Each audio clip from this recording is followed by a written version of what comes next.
بسم الله الرحمن الرحیم. مولوی صاحبانو دا مخکې باب چې کوم ذکر شه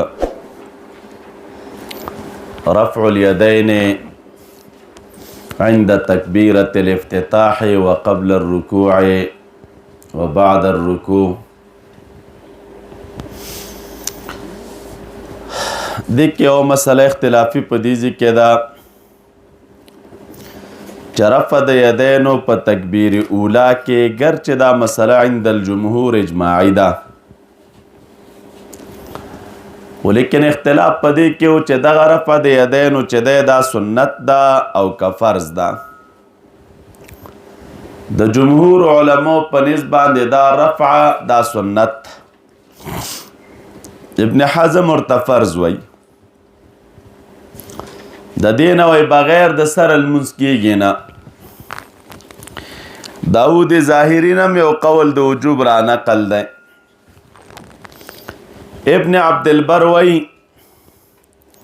چې د هر هغه چا نه چې وجوب را نقل دی د دې په باره کې وایي په ترک سره لمونځ نه فاسدېږي مګر په یو روایت کې د امام اوزاعي نه.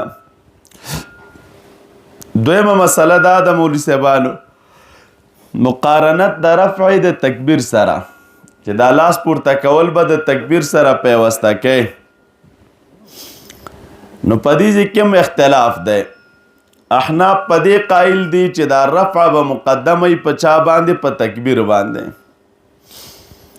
د امام احمد رحمت الله علیه نه د مقارنت قول را نقل دی. شوافع و موالک نم د مقارنت قول را نقل دی. دویمه مسله په دې کې دا ده چې د اولنی تکبیر نه علاوه قبل الرکوع بعد الرکوع رفع الیدین شته او کنه.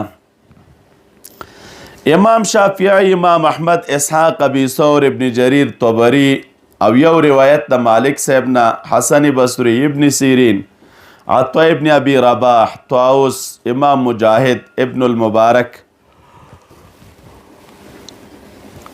د دې خلکو نه دا را نقل ده. په دې دي دوی تقریبا څه د پاسه 13 صحابه کرام چې هغې په رفع د یدینو قایل دي چې لاسونه به اوچتولی شي هم قبل الرکوع هم بعد الرکوع. امام ابو حنیفه او د هغه ملګري او سفیان ثوری، امام ابراهیم نخعی، ابن ابي لیلا، علقمه ابن قیس، اسود ابن یزید، عامر شعبی، ابو اسحاق سبعی، خیسمه، مغیره، وکی، عاصم ابن کلیب، یو روایت امام مالک صاحب نمشتا او مشهور مذهب دا دی او معمول به په نزد ملګرو هغې وایي چې لاسونه به نشي اوچتولی.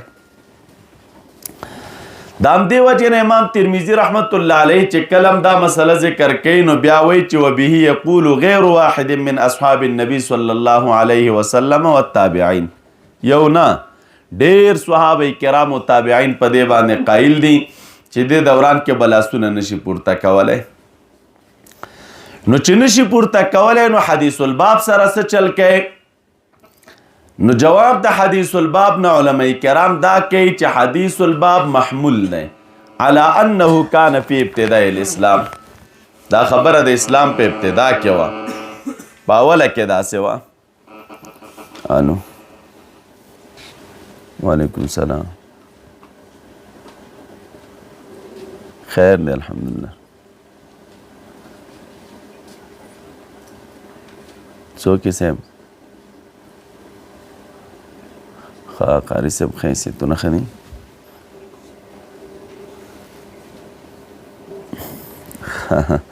الله دې آباد کړي، خدای دې خوشحاله کړي صاحب. اوس خدمت خو نه و قاري صاحب. نو دې ځای کې تاسو وګورئ، نو د دې ټولو رایه دا ده چې بأنه محمول علی انه کان فی ابتداء الاسلام، دا کار په ابتدا د اسلام کې و. دلیل د نسخې څه شی دی؟ عبدالله ابن زبیر رضی الله تعالی عنه یو سړی ولیده یرفع یدیه فی الصلاة عند الرکوع، د رکوع په دوران کې چې دی لاسونه اوچتول و عند رفع رأسه او د سر د راپورته کولو په دوران کې من الرکوع نو ورته وی فرمیل فقال لا تفعل فإن هذا شيء فعله رسول الله صلی الله علیه وسلم ثم ترکه. وی دا کار مکوه، دا کم کار چې ته کوې نو دا داسې یو کار دی چې رسول الله صلی الله علیه وسلم کړی و او ثم ترکه بیا چې دی پرېښی و. نو دا دلیل د نسخ د احناف علما وی چې دا په ابتدا کې و بیا وروستو منسوخ شوی. امام طحاوی رحمت الله علیهم یو روایت راخستی دی په خپل سند سره. امام مجاهد وی صلیت خلف ابن عمر، عبدالله ابن عمر رضی الله تعالی عنهما چې انتهایی په اتباع د سنتو کې شهرت لري، وی دغه مبارک پسې مې مونځ وکړم. فلم یکن یرفع یدیه الا فی التکبیرة الاولی من الصلاة. د نو چې لاسونه اوچت کړي وای مګر په اولنی تکبیر کې لاسونه اوچتول، باس په نورو تکبیرونو کې لاسونه نه اوچتول. نو امام طحاوی رحمت الله علیه وی فهذا ابن عمر قد رأى النبي صلی الله علیه وسلم يرفع ثم ترک. تو ګوره د ابن عمر صاحب دی، نبی علیہ السلام لیدلی دی د لاسونو په اوچتولو باندې او بیا په پرېښودو باندې. نو فلا یکون ذلک الا وقد ثبت عنده نسخ. وی معلومیږي چې دغه په نسب باندې نسخه ثابته وه چې محبوب یې په دې حالت لیدلی وه. وشوه او ما ذکره طاووس د خلک ترنه استدلال هم کوي د ابن عمر صاحب نه خو د رفولیدینو روایت ثابت دی. طاووس په حواله باندې وی چې انه رأى ابن عمر يفعل ما يوافق ما روي عنه عن النبي صلی الله علیه وسلم. ابن عمر صاحب مې لیدلی و چې هغه به لاسونه اوچتول. امام طاووس ته نه دا رانقلی. نو شارحین وایي چې دا د دې روایت سره کوم ټکر نه لري. ولې؟ لأنه يجوز ان يكون هذا قبل ان يقوم الحجة عنده بنسخه. کوم ځای کې چې د اثبات روایت ته نه رانقل دی د ابن عمر صاحب نه، نو دا روایت د هغې سره په ټکر کې نه دی روایت د ابو داود. ولې د طحاوي شاید چې دا کړنه نه به ابن عمر صاحب د چا نه د نسخې د روایت نه وړاندې کړي چې کله دې ته یقیني نسخه راورسېده او هر چې دا عمل نو دا بیا چې دی د وروستونی عمل دی. ابن همام په فتح القدیر کې وایي دا مسلې اوږده راخستې حاشیه به وګورئ ټوله. وی اثار د صحابهو نه طرق عنه کثیر جدا، خبره وی پکې ډېره اوږده ده من جهت الطحاوي وغیره. او قدر متحقق بعد ذلك كله ثبوت روایت کل من الامرین. دوانه طرف ته روایتونه راغلي دي رفع عند الرکوع وعدمه. نو ترجح وی ضرورت دی لقیام التعارض. نو ويترجح ما سرنا الیه بانه كانت اقوال مباحه في الصلاه وافعال من جنس هذا الرفع وقد علم نسخها. دا بسغه ابن همام سره د دې چې خپل تفردات لري، خو دغه تفردات بیا د دې یو شاګرد دی د قاسم ابن قتلوغا په نوم باندې تاسو ته ما ویلي هغه راجمع کړي چې دا د ما د استاد تفردات دي د نور عام و احناف علماو سره، او دا دغه خپل علمي رایه وه. په دې کې باید څوک د ما د استاد پسې روان نشي. خو لیکن باوجود د دې د وګوره دی وایي دواړه طرف ته روایات راغلي دي. نو چې روایات راغلي دي نو دې نه وایي دومره یو قدر مشترک او دومره خبره وایي ایجادول پکار دي چې یو وخت داسې و چې په امانځه کې ځینې کارونه روا وه او مباح وه ابتدا کې، لکه مثلا خبرې راواخله وغیره. او دا مو شریعت را نقل کړی ده چې دا کار چې دی دا ان یکونه هو ایضا مشمولا بالنسخ. دا چې ابتدا کې و نو دا کارونه اوس منسوخ دي. وقد ثبت ما يعارضه ثبوتا لا مرد له بخلاف عدمه فإنه لا يتطرق إلى احتمال عدم شرعيته لأنه ليس من جنس ما عهد فيه ذلك. بیا لاندې اوږده روایت راخستې دي وکذا يترجح بأفضلية الرواة عنه. امام ابو حنیفه رحمت یو خدا خبره چې ګوره ابتدا کې مخکې وو بیا نسخه منسوخ ځینې کارونه منسوخ شوي. دویم دا چې وایي ترجیح په افضلیت د رواتو ته امام ابو حنیفه رحمت الله علیه وایي د اوزاعي سره مخامخ شه مکه مکرمه کې ابن عینه د روایت راخستی د دې دواړو مناظره راغله. فقال الاوزاعي امام اوزاعي ورته ویل چې ما بالکم لا ترفعون عند الرکوع والرفع منه. څه چل دی د رکوع قبل رکوع بعد الرکوع تاسو لاسونه نه اوچتوئ. فقال لأجل امام صاحب مبارک ورته ویل د دې وجې نه چې انه لم يصح عنه صلی الله علیه وسلم فيه شیء. په دې باب کوم صحیح روایت نه دی رانقل. فقال الاوزاعي كيف لم يصح. وقد حدثني الزهري عن سالم عن أبيه أن رسول الله صلى الله عليه وسلم كان يرفع يديه إذا افتتح الصلاة وعند الركوع وعند الرفع منهم. فقال أبو حنيفة امام سے مبارک ورتویلے حدثنا حماد عن ابراهيم عن علقمة والأسود عن عبد الله بن مسعود أن النبي صلى الله عليه وسلم قال لا يرفع يديه إلا عند افتتاح الصلاة.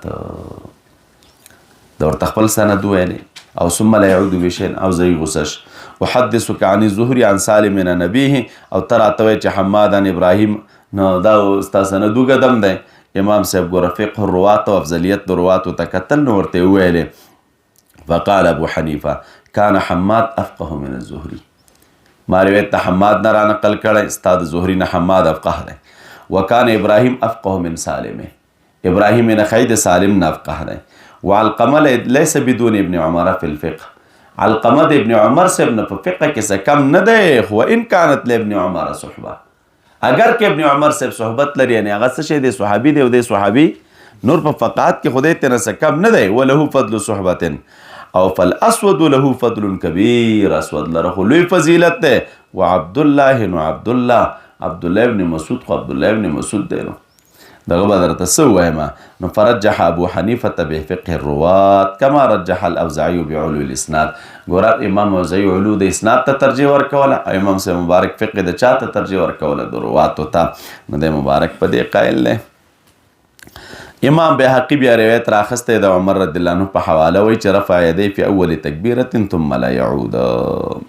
به چې دی دوباره اعاده نه ده کړې. نو دا کومه نسخه چې دي ذکر د فقها ذکر کوي په خپلو کتابونو کې یا شارحینو درته ذکر کړي. نو دې نسخې نه مولوي صاحبانو نسخه اجتهادي مراد ده. اجتهادي نسخه او احناف علما په دې قایل دي چې په ابتدا کې رفع الیدین وو او وروستو بیا څه شي دي منسوخ شوي دي. او که دوی وایي چې نسخه نه منو نو تاسې به ورته وایي مولوي صاحبانو چې په روایت د بهقي کې چې دی د سجدو رفع الیدین هم ذکر دي. هغلته چې مخکې دا روایت کې داسې وکانه لا یفعل ذلک فی السجود اولني باب کې وګورئ دا کار به په سجده کې نه کوو. نو داسې روایت د بهقي شته، د سنن دارقطني شته دی چې په هغې کې دا ذکر دی چې قبل الرکوع رفع الیدین نبي علیه السلام کړي دي، هلته ثابت دي. نو چې کړي دي نو دې خلکو نه پوښتنه پکار ده چې یو وخت داسې و چې رفع الیدین د سجدو په درمیان کې و که نه وایي چې و. نو تاسو یې ولې نه کوئ په مانځه کې؟ وایي مونږ یې ځکه په مانځه کې نه کوو. د دوی هم دقه دلیل دی چې دغه رفع الیدین د سجدو دا هم په ابتدا د اسلام کې و، وروستو څه شی دی منسوخ شوی. په کومو روایتو نو دا به درته چې کانه لا یفعل ذلک فی السجود دا کار یې په چا کې نه کوو؟ په سجده کې نه کوو. مخکې په سجده کې دا کار و. نو ورته ووایي چې کوم جواب د سجدو د رفع الیدین نه ستاسو دی، همغه جواب قبل رکوع بعد الرکوع د رفع الیدین نه زموږ دی. د سجدو والا د رفع الیدین په باب چې تاسو کوم جواب کوئ نو هغه جواب موږ د رکوع والا په رفع الیدین کې هم کوو. نو پاتې به شي یو رفع الیدین چې هغه رفع الیدین دی په وخت چا کې د تکبیر افتتاح کې نو هغه اتفاقي دی، هغې نه څوک انکار نه کوي.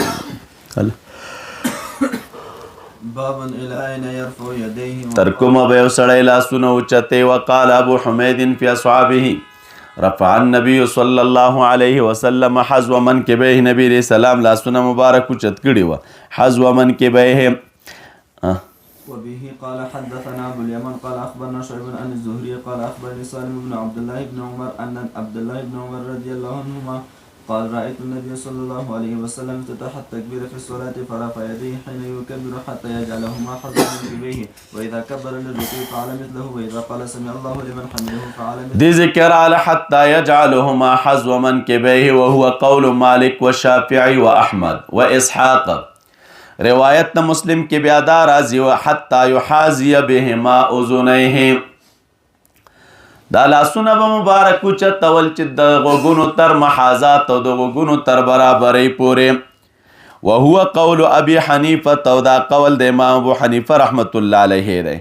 جمع بین روایتین سره کم کوي، یو ځای کې منکب راغی او بل ځای کې حذا او اذنین راغی. نو جمع بین روایات دا په روایت د بیهقي کې شته، روایت د ابو داود کې شته دی چې فرفع یدیه حتی کانتا بحیال اذنیه وحاذا بابهامه اذنیه. دا بس خسته تطبیق دی چې د چا په روایت کې ذکر دی د ابو داود. نبی علیہ السلام لاسونه اوچت کړ تر دې چې دا لاسونه مبارک د دو تر چا پورې تر برابرۍ د اوږو پورې او د ابهامین د غټو ګوتو سرونه چې دی دا برابر تر محاذات د چا پورې د اوږو پورې. نو هم څه شی دی منکب خبره ده او هم د ګوتو سرونه برابر تر چا سره وه تر محاذات د اذنینو پورې. وقال ربنا ولك الحمد ولا يفعل ذلك. پاتې شو په دې کې مولوي صاحبانو الصاق او نږدېوالی لګول د سرونو د ګوتو د چا سره د غوږونو سره دا چې څومره فقهاو زموږ او ستاسو لیکلي دي نو مقصود په دې کې ګوره دا لګول نه دي مقصود تحقق د محاذات دی. دا فقها چې کومه خبره کوي چې ګوتې به د نرمیو د غوږونو سره لګوي نو هغه لګول د دې دپاره دي چې دا محاذات او برابروالی متحقق شي. یعنې چې کله د ګوتو سرونه د غوږونو د بیخ سره ولګي خلک وایي چې لکه محاذات برابروالی راغی نو دا د دې دپاره دي. وقال ربنا ولك الحمد ولا يفعل ذلك حين يسجد ولا حين يرفع رأسه من السجود. باب رفع اليدين إذا قام من الركعتين. وبه قال حدثنا عائش بن الوليد قال حدثنا عبد الأعلى قال حدثنا عبيد الله عن نافع أن ابن عمر رضي الله عنهما كان إذا دخل في الصلاة كبر ورفع يديه وإذا ركع رفع يديه وإذا قال سمع الله لمن حمده رفع يديه وإذا قام من الركعتين رفع يديه ورفع ذلك ابن عمر إلى النبي صلى الله عليه وسلم رواه حماد بن سلمة. نو دلته چې کوم د ابن عمر صاحب روایت راغی نو هلته مو وویلې دا عمل د ابن عمر صاحب مخکې د علم د ده نه په چا باندې په نسخه بیا چې کله ورته نسخه متحققه شو نو مبارک فرمایي چې بیا به یې نه کول. ورفع ذلك ابن عمر إلى النبي صلى الله عليه وسلم رواه محمد بن سلمة عن أيوب عن نافع عن ابن عمر رضي الله عنهما عن النبي صلى الله عليه وسلم ورواه ابن الطحمان عن أيوب وموسى بن عقبة مختصرا. باب وزن اليمنى على اليسرى في الصلاة. وبه قال حدثنا عبد الله بن مسلمة عن مالك عن ابن حزم عن سهل بن سعد رضي الله عنهما قال كان الناس يؤمرون أن يدع الرجل اليد اليمنى على ذراعه اليسرى في الصلاة. وقال أبو حازم لا أعلمه إلا يمني ذلك إلى النبي صلى الله عليه وسلم. قال إسماعيل يمنى ذلك ولم يقل يمني. باب الخشوع في الصلاة. وبه قال حدثنا إسماعيل قال حدثني مالك عن أبي زناد عن الأعرج عن أبي هريرة. صلاة ندی ذکر علماء لیک مراد سجده ده. عن أبي هريرة رضي الله عنه أن رسول الله صلى الله عليه وسلم قال هل ترون قبلتي. او یا په خپل حالت باندې حمل ده په وانځه کې خشوع. قال هل ترون قبلتي ها هنا والله ما يخفى علي ركوعكم ولا خشوعكم وإني لأراكم وراء ظهري. دا مخکې تیرو چې دا محبوب رؤیت وراء ظهر سره کم کوم. وبه قال حدثنا محمد بن بشار قال حدثنا غندان قال حدثنا شعبة قال سمعت قتادة عن أنس بن مالك رضي الله عنه عن النبي صلى الله عليه وسلم قال أقيموا الركوع والسجود فوالله إني لأراكم من بعد وربما قال من بعد ظهري إذا ركعتم وسجدتم. باب ما يقرب بعد التكبير. وبه قال حدثنا حفص بن عمر حدثنا شعبة عن قتادة عن أنس رضي الله عنه عن النبي صلى الله عليه وسلم وأبو بكر وعمر كانوا يفتتحون الصلاة بالحمد لله رب العالمين. وبه قال حدثنا موسى بن إسماعيل قال حدثنا عبد الواحد بن زياد قال حدثنا عمر بن القعقاع قال حدثنا أبو زرعة قال حدثنا أبو هريرة رضي الله عنه قال كان رسول الله صلى الله عليه وسلم يسكت بين التكبير وبين القراءة إسكاتة. الله كذا غت سبحانك اللهم تشو تدي ذكر على چې النبي صلی الله علیه وسلم و ابا بکر و عمر كانوا يفتتحون الصلاة بالحمد لله التغفار ثنا ده سبحانك اللهم د نو دي چې مراد د افتتاح نه افتتاح د جهرن چې کله به جهرن قرات شروع کوو په چا به شروع کوو په الحمدلله هر چې ثنا ده نو خو تاسو په کې په اخفاء قایلیو. قال أحسبه قال حنية فقلت بأبي أنت وأمي يا رسول الله صلى الله عليه وسلم اسكاتك بين التكبير وبين القراءة ما تقول. قال أقول اللهم باعد بيني وبين خطاياك ما بعد. او یو خبره تنبل را معلومیږي مولوي صاحبانو چې د الحمدلله د بسم الله په باره کې چې بسم الله جز من الصور ده کنه ده نو احناف ورای په کې دا ده چې بسم الله خو جز ده د چا نه د قرآن کریم نه خو جز د هر صورت نه او دې ځای استدلال کوي که بسم الله جز من الصورت وي نو بیا په کار دا ده چې د فاتحې نه وړاندې شروع په چا شوی وای. قال أقول اللهم باعد بيني وبين خطاياك كما بعدت بين المشرق والمغرب اللهم نقي من الخطايا كما ينقى الثوب الأبيض من الدنس اللهم اغسل الخطايا بالماء والثلج والبرد. باب. وبه قال حدثنا ابن أبي مريم قال أخبرنا فيون ابن عمر قال حدثني ابن أبي مليكة عن أسماء بنت أبي بكر رضي الله عنهما أن النبي صلى الله عليه وسلم صلى صلاة الكسوف فقام فأطال القيام ثم ركع فأطال الركوع ثم قام ثم ركع فأطال الركوع ثم رفع ثم سجد فأطال السجود ثم رفع ثم سجد فأطال السجود ثم قام فأطال القيام ثم ركع فأطال الركوع ثم رفع فأطال القيام ثم ركع فأطال الركوع ثم رفع فسجد فأطال السجود ثم رفع ثم سجد فأطال السجود ثم انصرف فقال قد دنت مني الجنة حتى لو اشترعت عليها لجئتكم بقطاف من قطافها ودنت مني النار. که جرأت مې کړی وای نو ما به تاسو ته راوړی لجرأتو لو اشترأتو دا د جرأت نه دی. که جرأت مې کړی وای نو ما به غونچه د انګورو تاسو ته راخستې بقطاف من قطافها. قطاف غونچې ته ویلی کېږي. قلت ای ربي وانا معهم فاذا او دا خبره ولې وکړه د جرأت والا عیني وی لانه لم یکن مازونا من عند الله. محبوب مازون من عند الله نو دغه پر اخستلو باندې. فاذا امرأة حسبت انه قال دا کشف تام د رسول الله صلی الله علیه وسلم دی چې جنت ګوري مبارک. انه قال تختشها حرة قلت ما شأن هذه قالوا حسبتها حتى ماتت جوعا لا أطعمتها ولا أرسلتها تأكل قال نافع حسبت انه قال من خشية. وی فیضا امرات الناسا په یو ښځه مې ولیدله حسبت انه قال چې تخدشها هره ښځه مې ولیدله چې هغه پیشو خوړله. تخدشها هره ګرولې. قلت ما شأن هذه د په دې عذاب مبتلا وی حبستها پیشو یې ساره کړې وه تر دې چې د ولږې مړه شو. نه خوراک ورکو نه خوشې کوله چې خوراک یې کړی وای. باب رفع البصر الى الامام في الصلاه. معلومیږي چې حیواناتو باندې بم ظلم نه کوي. باب رفع البصر الى الامام في الصلاه. وقالت عائشه رضي الله عنها قال النبي صلى الله عليه وسلم في صلاه الكسوف رايت جهنم يحتم بعضها بعضا حين رايتموني تاخرت. وبه قال حدثنا موسى قال حدثنا عبد الواحد قال حدثنا الاعمش عن عمر بن عمر عن ابن معمر قال قلنا لخباب رضي الله عنه كان رسول الله صلى الله عليه وسلم يقرأ في الظهر والعصر قال نعم فقلنا بما كنتم تعرفون ذاك قال باستراب لحيته. وبه قال حدثنا حجر قال حدثنا نظر امام ته دوه حیثیت لري. یو دا چې یو څوک دغه لباس وغیره ته ګوري او دغه په لیدو مبتلا دا کار به نه کوي. یو دا چې د امام شخصیت ته ګوري د پاره د دې چې معلوم کړي چې دی اوس جګیږي یا پورته کېږي یا ښکته کېږي او هغه کتل امام ته مفید وي نو بیا پکې لا بأس به. وبه قال حدثنا حجر قال حدثنا شعبة قال أنبأنا أبو إسحاق قال سمعت عبد الله بن يزيد يخطب قال حدثنا البراء وكان غير كذوب أنهم كانوا إذا صلوا مع النبي صلى الله عليه وسلم فرفع رأسه من الركوع قاموا قياما حتى يروه قد سجد. وبه قال حدثنا اسماعيل قال حدثني مالك عن زيد بن أسلم عن عطاء بن ياسر عن عبد الله بن عباس رضي الله عنهما قال خسفت الشمس على عهد النبي صلى الله عليه وسلم فصلى قالوا يا رسول الله رأيناك تناولت شيئا في مقامك ثم رأيناك تكعت فقال إني رأيت الجنة فتناولت منها عنقودا ولو أخذته لأكلتم منه ما بقيت الدنيا. وبه قال حدثنا محمد بن سنان قال حدثنا فليح قال حدثنا هلال بن علي عن أنس بن مالك رضي الله عنه قال صلى لنا النبي صلى الله عليه وسلم ثم رقي المنبر فأشار بيده قبلة المسجد ثم قال لقد رأيت الآن منذ صليت لكم الصلاة الجنة والنار ممثلتين في قبلة هذا الجدار فلم أراك اليوم في الخير والشر ثلاثا. باب رفع البصر إلى السماء في الصلاة. وبه قال حدثنا علي بن عبد الله قال حدثنا يحيى بن سعيد قال حدثنا ابن أبي ربة قال حدثنا قطوع عن أنس بن مالك رضي الله عنه حدثهم قال النبي صلى الله عليه وسلم ما بال أقوام يرفعون أبصارهم إلى السماء في صلاتهم فاشتد قول في ذلك حتى قال ينتحن عن ذلك لتختفن أبصارهم.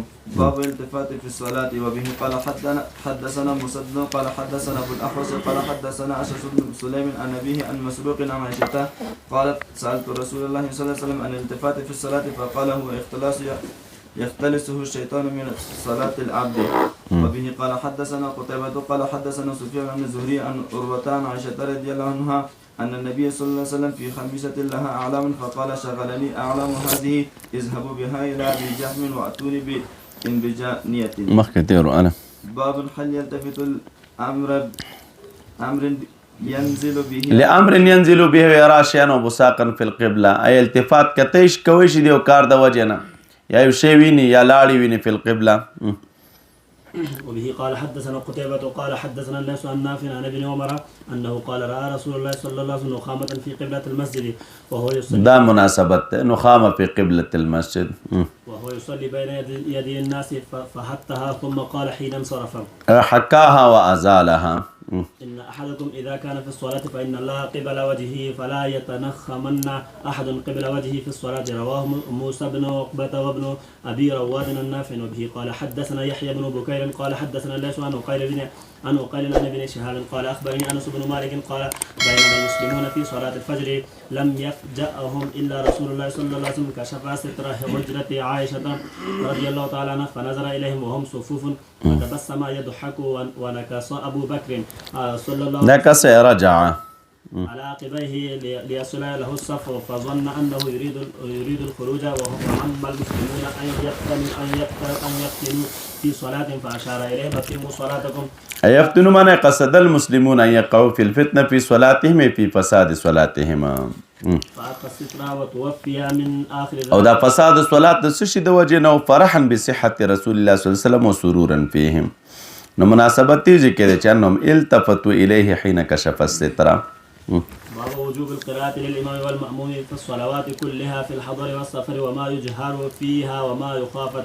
وبه قال حدثنا موسى قال حدثنا أبو عوانة قال حدثنا عبد الملك بن عميرة عن جابر بن سمرة قال شكا أهل الكوفة سعدا إلى عمر فعزله واستعمل عليهم عمارا فشكوه حتى ذكروا أنه لا يحسن فيصلى فأرسل إليه فقال يا أبا إسحاق إن هؤلاء يزعمون أنك لا تحسن فتصلي. قال أما أنا والله فإني كنت أصلي بهم صلاة رسول الله صلى الله عليه وسلم ما أخرم عنها أصلي صلاة العشاء فأركض في الأوليين وأخف في الأخريين. قال ذاك الظن بك يا أبا إسحاق فأرسل معه رجلا أو رجالا إلى الكوفة يسأل عنه أهل الكوفة ولم يدع مسجدا إلا سأل عنه ويثنون عليه معروفا حتى دخل مسجدا لبني عبس فقام رجل منهم يقال له أسامة بن قتادة يكنى أبا سعدة قال أما إذا نشد دوري جابر ابن سمروي قال شكا أهل الكوفة سعدا إلى عمر. اهل کوفه او د سعد رضی الله عنه په باره کې شکایت ابن عمر سے تو کو نه د معزوله کده ولایت نه او عامل وټا ک په دوی باندې عمارن فشکو نو دوی شکایت وک حتا ذکروا انه لا يحسن يصلي خمس نکي فارسل الیه نسو کې ولګل فقال ویل یا ابا اسحاق دا کنیه د سعد رضی الله عنه دا ان هؤلاء يزعمون یقینا داخل ګمان کې چې تخمس نکي قال معنا والله فإني كنت أصلي بهم صلاة رسول الله صلى الله عليه وسلم مناسبت دي ذکر دوی تا غمونز کوم چې کوم د محبوب ما اخرم عنها زنکم هم د دې نس شی اصلي صلاة العشاء د ما سوتن منز کوم بیا سملم پاولنی دو رکعتن فارقد في وخف في الاخرين فارقد نو قراءت دوم پاولنی کې معنا اقيم طويلا اطول فيهما القراءه مناسبت دي ذکر نو امام د قرات وی ورته کنه او خف فی الاخرین او اخرنی دو رکعاتونو کې تخفیف کوم د مبارک ورته لذا کزن بک یا ابا اسحاق ګمان من پتام داسې و چې داسې وکې یو کس یا څه کسان ور سره ولې ګلوي لا شي کوفه ته د کوفه خلکونه د په باره کې پوښتنه وکي ولم يدع مسجدا الا سأل عنه یو جمعه پرې نه خود دومره دقت کو والی امیر المؤمنین ویلا شي د سره کسانو لګي والی سره جمعتون باندې وګرځيږي په د مانځ شکایت شوی نه جمعتو والا نه پښتنه وکي چې مونږ سره کم دی نو کسان ور سره ولېګل حتی دخل مسجدا لبني عبس ولم يدع مسجدا الا سأل عنه یو جمعه پرې نه خود مگر د په باره کې پښتنه کېدل تینا نو پدې دوران کې چې ده ويسنون ويثنون عليه معروف او د دستاینه کوله خلکو تر دې چې یو جمعه تلاړه د بني عبس جمعهتون یو کس را پاسه ده یقال له سامت ابن قتاده دغه کنیت وا با سعادت فقال ویل اما اذ نشتنا هر چې دا چې کله تاسو مونږ نه سوال په الله تعالی وکړي نو د خدای خاطر وکړي قسم دی وستاسو پاک خبره وکوي دا کم کسانو چې سر را لګلیو د خلکو نه په دې انداز پوښتنه کوله نو دا ورته ویل فإن سعدا كان لا يسير بالسريه سعد رضی الله عنه کې نقصانونه دی او دا لا يسير بالسريه لا يخرج للجهاد یو ولا يقسم بالسویت او په سویت تقسیم نه کوي نو ظلم په قسمت د غنایمو کې هم کوي ولا يعدل في القضيه او په قضا او په حکمت کې عدل هم نه کوي د دروغو نسبتونه ورته وکړل قال سعد اما والله لا ادعون بثلاث فالله قسم درې خیراوي بکوما ویل اللهم ان كان عبدك هذا كاذبا قام رياء وسمعه خدای کدغه کس چرته رياء او سمعه را پاسېدل یو دروغجن وي نو فاطل عمره نو عمر ورته ډیر کا واطل فقره او فقر موجود کا وعرضه بالفتن او د فتنو سره مخ کا دا کم خبره چې د ما په حق وکړي کما کی وی خو درست ده او کنه وی او د دروغ وای نو خدای دې درې مصیبتونو سره مخ کانو وکانه بعدو دغه کس رستو د دینه اذا سئل یقول چې کله بدن پختنه وشو نو د بویل شیخ کبیر مفتون اصابتنی دعوت سعدنا یو سپینګیره سړیم په فتنه کې واقع یم د سعد رضی الله عنه خیره را تر رسیدلی دي خپل ویل دغه خیره وهله قال عبد دا خبر به ولي کوله قال عبد الملك فانا رايته بعد قد سقط حاجبه على عينيه و دعا خدای تعالی د په حق کې قبول کړي و دعا وخدا وخت عمر ډیر کې نو عمر ډیر شه دومره عمر ډیر شوی چې تر دې دا وريزي چې د اداره پرتی وي پچا باندې قد سقط حاجبه على عينيه ډیر سړی معمر شي کوم خیالي نو دا وريزي دا سلان درا پرتی سترګو باندې عالمن الكبار او په دې حالت کې هم وانه لا تعرض للجواري في الطرق يغمزهن دی به جنکو ته چې د پلارو کې مخامخ شي يغمزهن نسکونډلې وي دې حالت کې چې ته جنو کې لار کې ولیدلې نو بس کونډلې چا ته دې حالت کې وته دا خزیدا هیڅ خزو ته ضرورت نه لرم لیکن اصابتنی دعوت سعد دغه خیره وهله دغه راته خیره کړې د دې حالت سره د مخامخ یم قال حدثنا علي بن عبد الله تاسو کده د مبارک سیرت وګورئ صحابه کرامو کې د مشهور مستجاب الدعوات سعد رضی الله عنه وبه قال حدثنا علي بن عبد الله قال حدثنا اهل سیر دام لیکلي دي چې کله ودا سکاروش را روان بو نور خلق به ولید نو دی خپل کې ویل چې الله دعا رايت کې سات صاحب راغی خپل دعاګانې راي دي چې دعا ته نو غواړو مبارک چې کله را ورسېد نو بیا به دی ورته پیشنهادونه کول زما دا ضرورت ته زما دا ضرورت ته دعاګانې به کولې السلام ورحمة الله وبركاته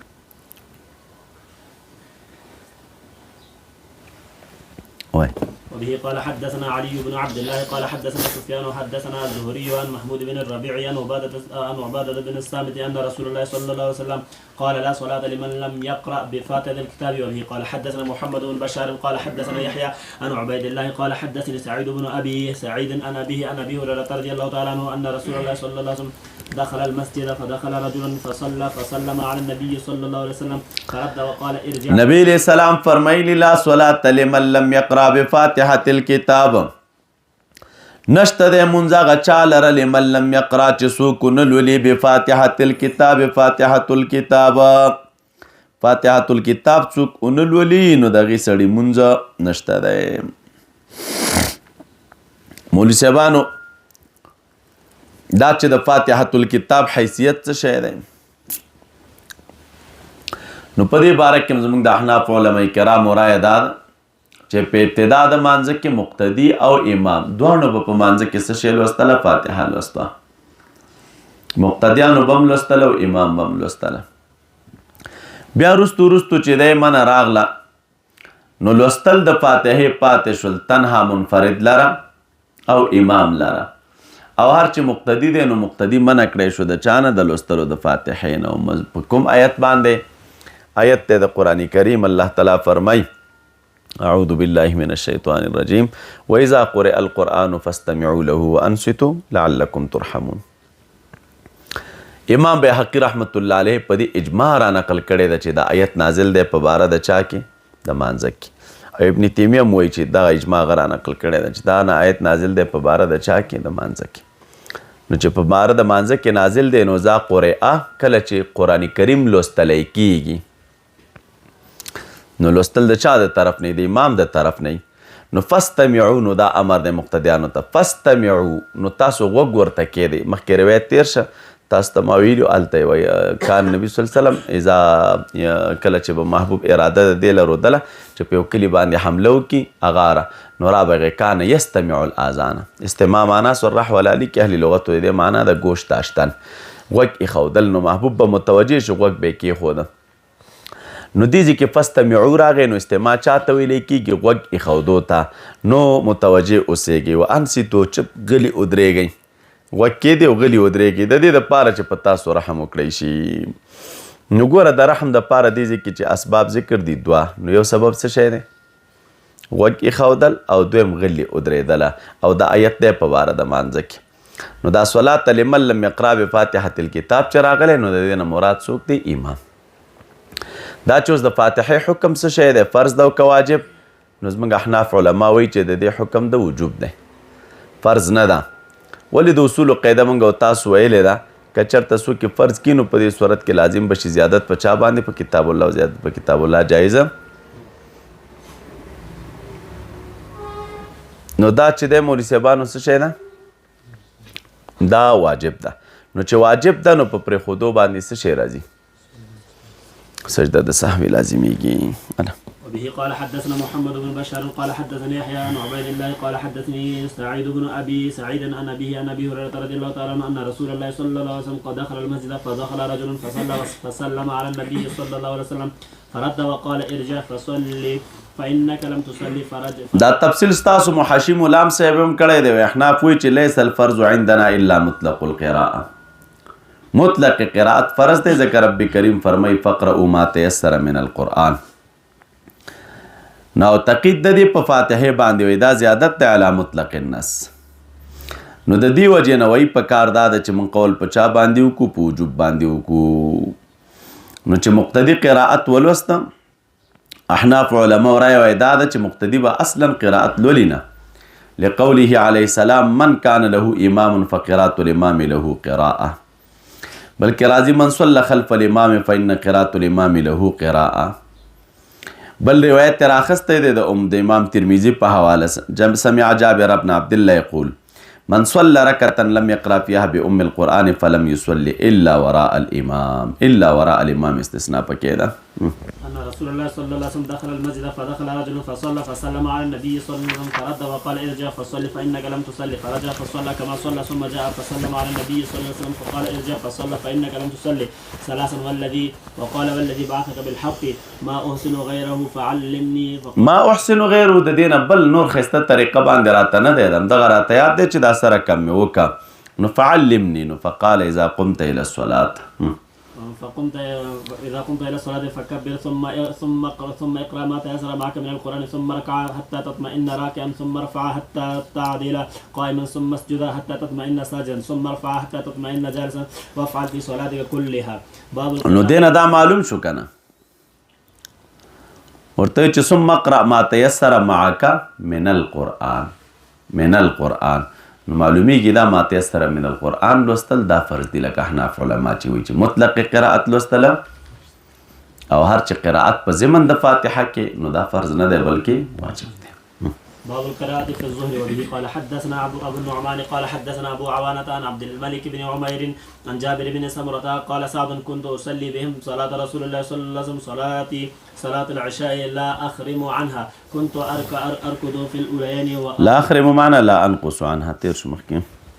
فقال عمر ذلك الظن بك. وبه قال حدثنا ابن عن قال حدثنا شيبان عن يحيى عن عبد الله بن ابي قتادة عن ابيه قال كان النبي صلى الله عليه وسلم يقرأ في الركعتين الاوليين من صلاة الظهر بفاتحة الكتاب وسورتين يطول في الاولى ويقصر في الثانية ويمسع الآية احيانا وكان يقرأ في العصر بفاتحة الكتاب وسورتين وكان يطول في الاولى وكان يطول في الركعة الأولى من صلاة الصبح ويقصر في الثانية. وبه قال حدثنا عمر بن حفص حدثنا أبي قال حدثنا الأعمش قال حدثني عمارة عن أبي معمر قال سألنا خبابا أكان النبي صلى الله عليه وسلم يقرأ في الظهر والعصر قال نعم. قلنا بأي شيء كنتم تعرفون قال باضطراب لحيته. باب القراءة في العصر. وبه قال حدثنا محمد بن يوسف قال حدثنا سفيان عن الأعمش عن عمارة بن عمير عن أبي معمر قال قلت لخباب بن الأرت أكان النبي صلى الله عليه وسلم يقرأ في الظهر والعصر؟ قال نعم. قلت بأي شيء كنتم تعلمون قراءته؟ قال باضطراب لحيته. ګیره مبارک به خوځېده نو موږ ته اندازه لګېدله چې مبارک قرات وایي. وبه قال حدثنا المكي بن إبراهيم عن هشام عن يحيى بن أبي كثير عن عبد الله بن أبي قتادة عن أبيه قال كان النبي صلى الله عليه وسلم يقرأ في الركعتين من الظهر والعصر بفاتحة الكتاب وسورة يسمعنا الآية أحيانا. باب القراءة في المغرب. به قال حدثنا عبد الله بن يوسف قال أخبرنا مالك عن ابن شهاب عن عبيد الله بن عبد الله بن عتبة عن ابن عباس رضي الله تعالى عنهما أنه قال إن أم الفضل سمعته وهو يقرأ والمرسلات عرفا فقالت يا بني لقد ذكرتني بقراءتك هذه السورة إنها لآخر ما سمعت من رسول الله صلى الله عليه وسلم يقرأ بها في المغرب. وبه قال حدثنا أبو عاصم عن ابن جريج عن ابن أبي مليكة عن عروة بن الزبير عن مروان بن الحكم قال لي زيد بن ثابت ما لك تقرأ في المغرب بقصار وقد سمعت النبي صلى الله عليه وسلم يقرأ بطول الطولين. وباب الجهر في المغرب. وبه قال حدثنا عبد الله بن يوسف قال أخبرنا مالك عن ابن شهاب عن محمد بن جبير بن مطعم عن أبيه قال سمعت رسول الله صلى الله عليه وسلم قرأ في المغرب بالطول. باب الجهر في العشاء. به قال حدثنا أبو النعمان قال حدثنا معتمر عن أبيه عن بكر عن أبي رافع قال صليت مع أبي هريرة رضي الله تعالى عنه العتمة فقرأ إذا السماء انشقت فسجد فقلت له قال فسجدت خلف أبي القاسم صلى الله عليه وسلم فلا أزال أسجد بها حتى ألقاه. وبه قال حدثنا أبو الوليد قال حدثنا شعبة عن عدي قال سمعت البراء أن النبي صلى الله عليه وسلم كان في سفر فقرأ في العشاء في إحدى الركعتين بالتين والزيتون. باب القراءة في العشاء بالسجدة. وبه قال حدثنا مسدد قال حدثنا يزيد بن زريع قال حدثنا التيمي عن بكر عن أبي رافع قال صليت مع أبي هريرة رضي الله تعالى عنه العتمة فقرأ إذا السماء انشقت فسجد فقلت يا ما هذه؟ قال سجدت فيها خلف أبي القاسم صلى الله عليه وسلم فلا أزال أسجد فيها حتى ألقاه. باب القراءة في العشاء. وبه قال حدثنا خلاد بن يحيى حدثنا مسعر حدثني عدي بن ثابت أنه سمع البراء قال سمعت النبي صلى الله عليه وسلم يقرأ في العشاء والتين والزيتون وما سمعت أحدا أحسن صوتا منه أو قراءة. باب يطول في الأوليين ويحذف في الأخريين. وبه قال حدثنا سليمان بن حرب قال حدثنا شعبة عن أبي عون قال سمعت جابر بن سمرة قال عمر لسعد لقد شكوك في كل شيء حتى الصلاة قال أما أنا فأمد في الأوليين وأحذف في الأخرين ولا ألوم ما اقتديت به من صلاة رسول الله صلى الله عليه وسلم. قال صدقت ذاك الظن بك وأظن بك. باب القراءة في الفجر. وقالت أم سلمة قرأ النبي صلى الله عليه وسلم بالطور. وبه قال حدثنا آدم قال حدثنا شعبة قال حدثنا سيار بن سلمة قال دخلت أنا وأبي على أبي برزة الأسلمية فسألناه عن وقت الصلوات فقال كان النبي صلى الله عليه وسلم يصلي الظهر حين تزول الشمس والعصر ويرجع الرجل إلى أقصى المدينة والشمس حية ونسيت ما قال في المغرب ولا يبالي بتأخير العشاء إلى ثلث الليل ولا يحب النوم قبلها ولا الحديث بعدها ويصلي الصبح فينصرف الرجل فيعرف جليسه وكان يقرأ في الركعتين أو إحداهما ما بين 60 أو إلى 100. وبه قال حدثنا مسدد قال حدثنا إسماعيل بن إبراهيم قال أخبرنا ابن جريج قال أخبرني عطاء أنه سمع أبا هريرة رضي الله تعالى عنه يقول في كل صلاة يقرأ فما أسمعنا رسول الله صلى الله عليه وسلم أسمعناكم وما أخفى عنا أخفينا عنكم وإن لم تزد على أم القرآن أجزأت وإن زدت فهو خير. باب الجهر بقراءة صلاة الفجر. وبه قال وقالت أم سلمة طفت وراء الناس والنبي صلى الله عليه وسلم يصلي يقرأ بالطور. وبه قال حدثنا مسدد قال حدثنا أبو عوانة عن أبي بشر عن سعيد بن جبير عن ابن عباس رضي الله تعالى عنه قال انطلق النبي صلى الله عليه وسلم في طائفة من أصحابه عامدين إلى سوق عكاظ وقد حيل بين الشياطين وبين خبر السماء وأرسلت عليهم الشهب فرجعت الشياطين إلى قوم فقالوا ما لكم؟ قالوا حيل بيننا وبين خبر السماء وأرسلت علينا الشهب. قالوا ما هال بينكم وبين خبر السماء إلا شيء حدث فأضربوا مشارق الأرض ومغاربها فانظروا ما هذا الذي هال بينكم وبين خبر السماء. فانصرف أولئك الذي توجهوا نحو تهامة إلى النبي صلى الله عليه وسلم وهو بنخلة عامدين إلى سوق عكاظ وهو يصلي بأصحابه صلاة الفجر فلما سمعوا القرآن استمعوا له فقالوا هذا والله الذي هال بينكم وبين خبر السماء فهنالك حين رجعوا إلى قوم مشکل دی ځکه دی وای دا غڅ دي چې تاسو د خبر د اسمان ترمنځ حایل واقع دی اوس نشي تللی. قالوا يا قومنا إنا سمعنا قرآنا عجبا يهدي إلى الرشد فآمنا به ولن نشرك بربنا أحدا فأنزل الله على نبيه صلى الله عليه وسلم قل أوحي إلي وإنما أوحي إليه قول الجن. وبه قال حدثنا کما خبره چې پیریانو کړو ما خبره محبوب ته القا شوله رسول الله صلی الله علیه وسلم چې قرات اورېده پیریان چې خپل کابینې ته بیرته لاړل دا ورته ویل چې انا سمعنا قرآنا عجبا ناشنا وینا مو اورېدل الله تعالی دا واقع نبی علیه السلام ته بیان کړه. وبه قال حدثنا مسدد قال حدثنا اسماعيل قال حدثنا ايوب عن كرامة عن ابن عباس قال قرأ النبي صلى الله عليه وسلم فيما امر وسكت فيما امر وما كان ربك نسيا ولقد كان لكم في رسول الله اسوة حسنة. باب الجمع بين السورتين في ركعة والقراءة بالخواتيم وبسورة قبل سورة وبأول سورة. ويذكر عن عبد الله بن السائب قرأ النبي صلى الله عليه وسلم المؤمنون في الصبح حتى إذا جاء ذكر موسى وهارون أو ذكر عيسى أخذته سعلة فركع وقرأ عمر في الركعة الأولى ب120 آية من البقرة وفي الثانية بسورة من المثاني وقرأ الأحنف بالكهف في الأولى وفي الثانية بيوسف أو يونس. وذكر أنه صلى مع عمر رضي الله تعالى عنه أن الصبح بهما وقرأ ابن مسعود ب40 آية من الأنفال وفي الثانية بسورة من المفصل. وقال قتادة في من يقرأ بسورة واحدة في ركعتين أو يردد سورة واحدة في ركعتين كل كتاب الله. وقال عبيد الله عن ثابت عن أنس كان رجلا من أنصار يؤمهم في مسجد قباء وكان كلما افتتح سورة يقرأ بها لهم في الصلاة مما يقرأ بها افتتح بقل هو الله أحد حتى يفرغ منها ثم يقرأ بسورة أخرى معها وكان يصنع ذلك في كل ركعة. فكلموا أصحابه وقالوا إنك تفتح بهذه السورة ثم لا نرى أنها تجزئك حتى تقرأ بأخرى فإما تقرأ بها وإما أن تدعها وتقرأ بأخرى. فقال ما أنا بطاركها إن أحببتم أن أمكم بذلك فعلت فإن كرهتم تركتم. وكانوا يرون أنه من أفضلهم وكرهوا أن يؤمهم غيره. فلما أتاه النبي صلى الله عليه وسلم أخبره الخبر فقال يا فلان ما يمنعك أن تفعل ما يأمرك به أصحابك وما يحملك على لزوم هذه السورة.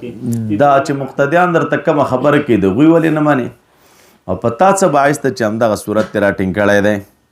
فقال إني أحبها قال حبك إياها أدخلك الجنة. قال حدثنا آدم دا کمالو چې د صورت اخلاص محبت دا به دې جنت ته داخل کی.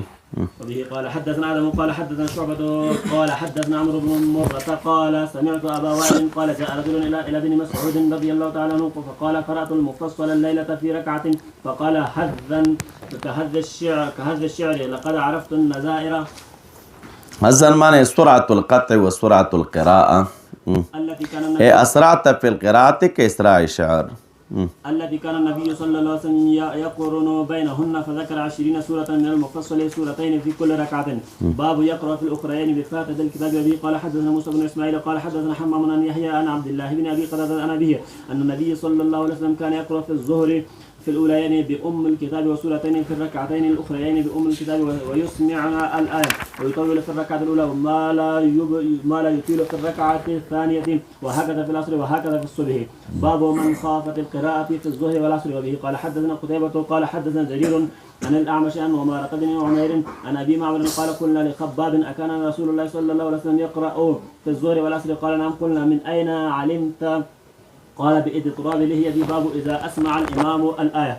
وبه قال حدثنا محمد بن يوسف قال حدثنا الأوزاعي قال حدثني يحيى بن أبي كثير قال حدثني عبد الله بن أبي قتادة عن أبيه أن النبي صلى الله عليه وسلم كان يقرأ بأم الكتاب وسورة معها في الركعتين الأوليين من صلاة الظهر وصلاة العصر ويسمعنا الآية أحيانا وكان يطيل في الركعة الأولى. وباب يطول في الركعة الأولى. وبه قال حدثنا أبو نعيم قال حدثنا هشام عن يحيى بن أبي كثير عن عبد الله بن أبي قتادة عن أبيه أن النبي صلى الله عليه وسلم كان يطول في الركعة الأولى من صلاة الظهر ويقصر في الثانية ويفعل ذلك في صلاة الصبح. باب د داسې نورو ښکلو ویډیوګانو لپاره زموږ د الجامع دارالاحناف کابل یوټیوب چینل سبسکرایب کړئ.